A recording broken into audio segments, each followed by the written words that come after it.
हमारे सहयोगी political editor Devendra Parashar हमारे साथ जुड़े हुए हैं इस खबर पर। देवेंद्र, विनोद तावड़े को यूपी का प्रभारी बनाया गया है। हम जान रहे हैं कि उत्तर प्रदेश अब एक चुनावी राज्य है। जी हाँ, बिल्कुल मीनाक्षी, और वो पहले से ही उत्तर प्रदेश के प्रभारी हैं। एक तरह से आप कह सकती हैं कि जिस प्रकार से राष्ट्रीय महामंत्री के तौर पे उनकी कंटिन्यूटी हुई है, उसी रूप में प्रभार भी उनके पास ही रखा गया है, जो कि उम्मीद जताई जा रही थी कि विनोद तावड़े के ऊपर ही वो जिम्मेदारी रहेगी उत्तर प्रदेश को लेकर। और ऐसे में समझा जा सकता है कि अगले साल जो चुनाव होने हैं उनमें सबसे महत्वपूर्ण राज्य के हिसाब से बात करें बीजेपी के लिहाज से, क्योंकि समझा जा सकता है कि एक मिनी कंट्री के तौर पर उत्तर प्रदेश को कहा जाता है पॉलिटिकली। तो उस कंडीशन में वहां पर अगर विधानसभा के चुनाव होने हैं, तीसरी बार बीजेपी सरकार में रहते हुए चुनाव में जा रही है और फिर से कोशिश ये रहेगी बीजेपी की वापस सत्ता में आए, तो उस लिहाज से प्रभार की जिम्मेदारी बड़ी होती है। और विनोद तावड़े जी को हाल में, अभी इससे पहले बिहार में वो प्रभारी थे और बिहार में पार्टी को शानदार सफलता हासिल हुई। उत्तर प्रदेश में ऑलरेडी वो काम कर रहे हैं प्रभारी के तौर पे, तो वही कंटिन्यूटी बरकरार रखी गई है और विनोद तावड़े उत्तर प्रदेश के प्रभारी बनाए गए हैं। साथ साथ जगदीश पटेल जो कि राष्ट्रीय मंत्री है, उनको सब प्रभार के तौर पर उत्तर प्रदेश में लगाया गया है। पंजाब एक दूसरा राज्य है जो कि महत्वपूर्ण राज्य है बीजेपी के लिहाज से, वहां भी चुनाव होने हैं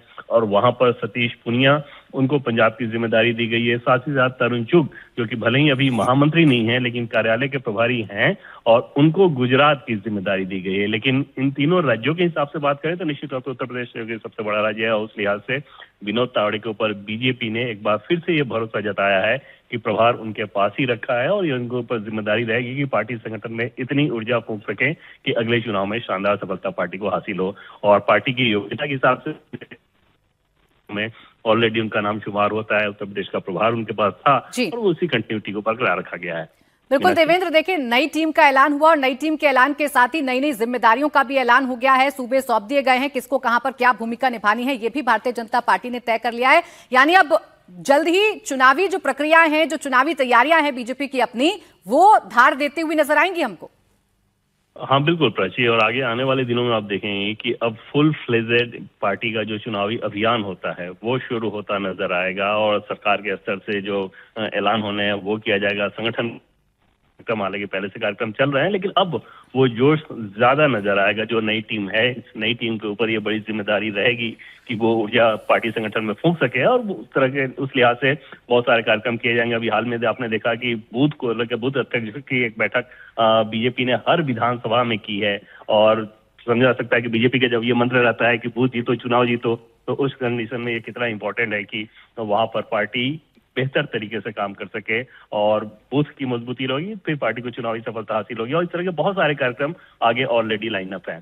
प्राची जी, देवेंद्र आप भी हमारे साथ बने रहिए क्योंकि हमारे साथ जो मेहमान हैं दीपक मस्के जी, उनको भी बड़ी जिम्मेदारी सौंपी गई है, वो भी हमारे साथ कनेक्टेड हैं। दीपक जी, एक एक करके बहुत सारी बड़ी खबरें आपकी पार्टी से निकल कर आ रही है।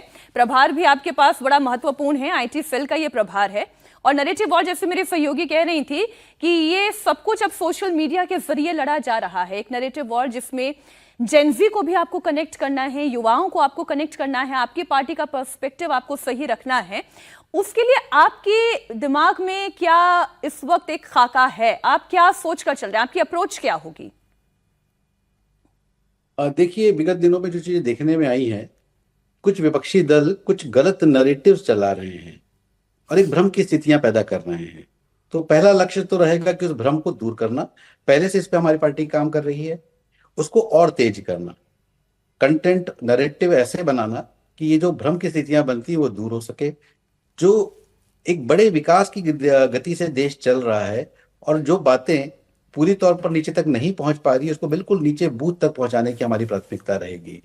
तो पहला तो ये रहेगा कि नीचे तक का जो नेटवर्क है हमारा, बिल्कुल बूथ स्तर का, उसको मजबूत करना और फिर वहां तक हमारे पॉजिटिव कंटेंट को पहुंचाना। और अगर कोई भ्रम की स्थितियां निर्मित कर रहा है तो उसको भ्रम को दूर करने के लिए वैसा सकारात्मक कंटेंट बनाकर नीचे तक भेजना, ये एक बड़ा रहेगा योजना के विस्तृत में मैंने बताया आपको।